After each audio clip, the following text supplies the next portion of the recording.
kung si Bonifacio ay taga Manila, bakit nasa Caloocan ang monumento niya? Sandali, isipin mo yan.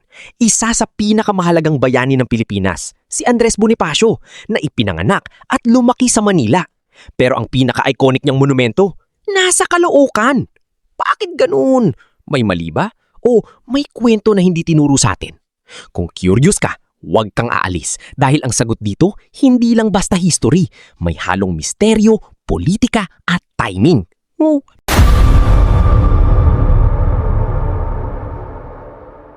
Bago natin sagutin ang tanong, balikan muna natin sandali kung sino si Bonifacio. Si Andres Bonifacio ay kilala bilang Ama ng Katipunan. Siya ang nagtatag ng lihim na samahan na layong palayain ang Pilipinas mula sa mga Kastila, ang Katipunan. Hindi siya mayaman, hindi siya ilustrado. Isa siyang ordinaryong tao na naging extraordinary dahil sa kanyang tapang. Pero ito ang hindi alam ng marami. Hindi lang sa Manila umiikot ang kwento ni Bonifacio. Noong 1896, nagsimula ang revolusyon laban sa Espanya at isa sa pinakaimportanteng pangyayari, ang tinatawag na Cry of Pugadlawin. Dito pinunit ng mga Katipunero ang kanilang sedula, isang simbolo ng kanilang paglaya. At guess what? Ang lugar na ito ay hindi sa Manila. Ito ay bahagi ng area na ngayon ay sakop ng Caloocan, Quezon City area. Ibig sabihin, dito nagsimula ang aktwal na laban.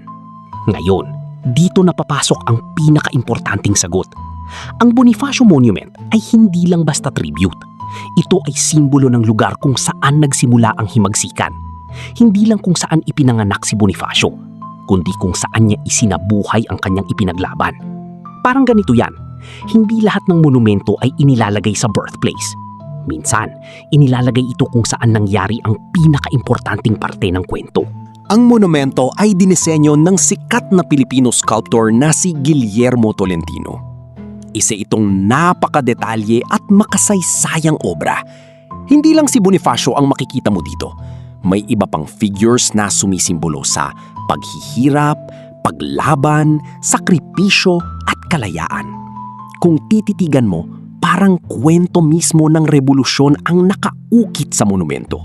Ngayon, eto na yung tanong na bumabagabag sa marami. Bakit hindi na lang sa Manila ginawa? Simple lang ang sagot, pero malalim. Oo, taga Manila si Bonifacio.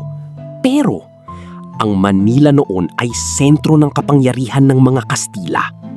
Samantalang ang Caloocan ang naging ground zero ng revolusyon. Kung sa Manila itinayo ang monumento, parang nilagay mo ang simbolo ng paglaya sa lugar na dating sentro ng pananakop. Samantalang sa Caloocan, doon nagsimula ang paglaban. Hindi rin mawawala ang usaping politika. Sa paglipas ng panahon, ang pagpili kung saan itatayo ang monumento ay naaapektuhan din ng urban planning, historical recognition at government decisions.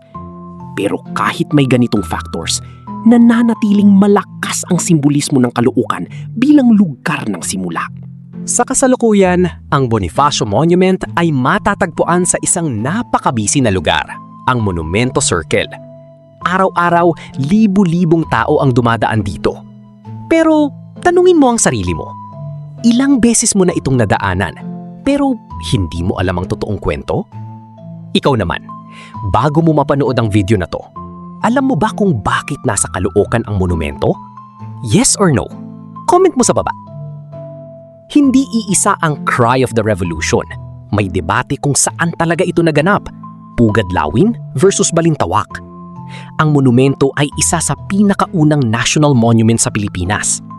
Isa ito sa pinaka-photographed landmark sa Metro Manila.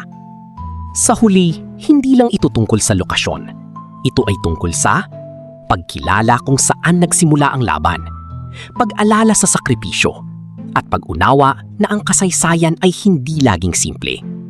So next time na mapadaan ka sa monumento at makita mo ang rebulto ni Bonifacio, hindi mo natatanungin kung bakit nasa Caloocan siya.